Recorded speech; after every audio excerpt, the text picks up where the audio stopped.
En fait, c'est encore un peu flou parce qu'on dit 5 mètres, on dit 10 mètres, on dit 20 mètres. Justement, on est là un peu pour ça, pour savoir vraiment quoi on doit se fier. Parce qu'aujourd'hui, on ne sait pas vraiment la distance qu'il faut respecter. On sait qu'il va y avoir une distance et justement, on essaye de se battre pour éviter qu'il y ait cette distance. Parce que le jour où on ne peut plus cultiver ces 5, 10 mètres, 20 mètres, qu'est-ce qu'on va faire? Qu'est-ce qui va y pousser?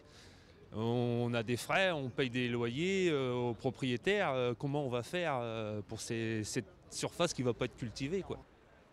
Selon les règles qui vont être infligées par l'État, ça peut représenter un certain pourcentage sur les exploitations agricoles, 2, 5, 6, 7, 8% selon les exploitations, selon si on est en bordure, beaucoup en bordure de maison. Et ça, pour nous, c'est intolérable.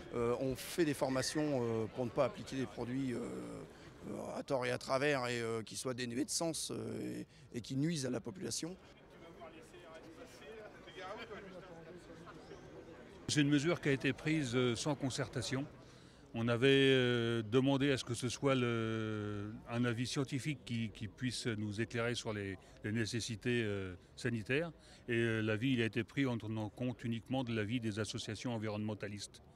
Donc nous, on veut bien essayer de faire des choses, mais on veut être partie prenante, être concerné et concerté pour les décisions. Et là, ça nous a imposé sans aucune concertation.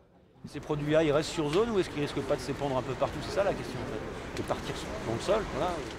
Dans le sol, elles ont en général une durée de vie limitée puisqu'elles se dégradent. Et puis après, il y a un risque si on utilise par vent, évidemment par une dérive du vent. Mais on n'a pas le droit d'utiliser de produits phytosanitaires avec une vitesse du vent supérieure à 19 km/h. Donc il y a toujours des risques, mais on prend toutes les précautions. Et en plus, on y a intérêt, puisque les produits, on les achète cher. Donc on a intérêt à ce qu'ils restent dans la parcelle où on les utilise.